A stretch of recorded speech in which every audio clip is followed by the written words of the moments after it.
Good afternoon, faculty, guests, parents, and most importantly, graduates. My name is Esosa, and once again, I'm really honored to have been elected by the graduating class of 2025 as a valedictorian. I'd like to thank our principals, guidance counselors, and staff, alongside our principal, Mr. Malta, as all these people have helped us get to where we are today.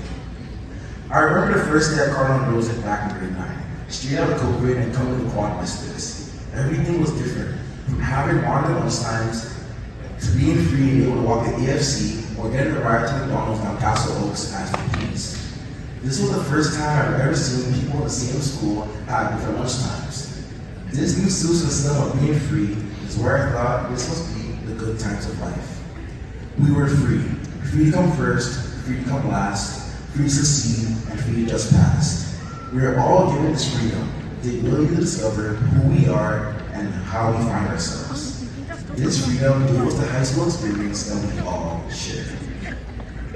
Grade 9 was a wild time, 2.5 hours of a single class. Looking at the clock felt so strange as you see the numbers and hear the change. Why was time passing by so slow? Back then it was tedious, however we didn't think that the senior year would be gone in a week. Grade 10 came along with a great big shift. Still trying to figure out if looking at the schedules or hit or miss. This was the first year where we familiarized ourselves with each other, meeting lifelong friends like sisters and brothers. This was no longer a new place, as we're now part of this new River Hall race. Just like grade 9 and grade 10 we had freedom, but now we're wiser and understand how to use it better. And we also didn't have to worry about the struggles of adult life. In grade 11, we were told that now our marks matter, that these would be included in what post-secondary pieces would see. It scared a lot of us and urged us to try harder, yet sometimes we failed. Yet, the real question is, why do we now push ourselves? Why do we now want to try harder? Even in grade 11, with all the pressures, we were still kids. You wonder, why do I still refer to us as kids, even though we're all 17 and older?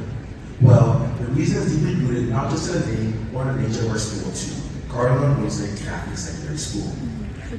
We are blessed and provided with a great Catholic education, and in the Bible, we are always referred to as children of God, never adults, but children. A few weeks ago at the grad mass, we were asked multiple times, what would this child become? Well, we had some of our great kids up there.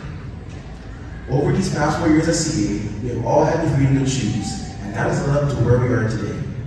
I want you all to look for guests beside you, whether you're faculty, graduate, parent, or a guest. I want you to look and think of all the conscious choices you remember.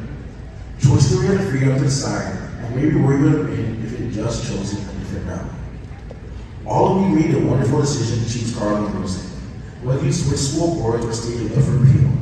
The choice that you all made to come here was to ensure you get the best education you can get. Grade 12 was a remarkable time in our lives. We started the last year at CA as the seniors. You have to be the role models of the school, which clearly some of us weren't ready for. I personally enjoyed grade 12. Aside from the stuff with OUF, OCAS, and ODAP, I think it was a challenge that we were well prepared for. Now, looking at all your faces, it reminded me of something that I never thought would happen, and that was the opportunity to meet a lot of new people. I thought it was grade 12. Everybody's not focused on building new bonds, as we're all going to be gone in a few months anyway. Clearly, this was not the case, and every day I knew a new face. We have all moved past the drama and spread of numerous grades, and those last 2 semesters went by really fast, looking back at days. I would have never imagined that people like men, whether the Montreal trip or Senior Sunset. We had a wonderful time during Christmas week as the gingerbread houses looked nice and clean. I had the opportunity to dress up as Santa Claus, and the following month we saw therapy dogs.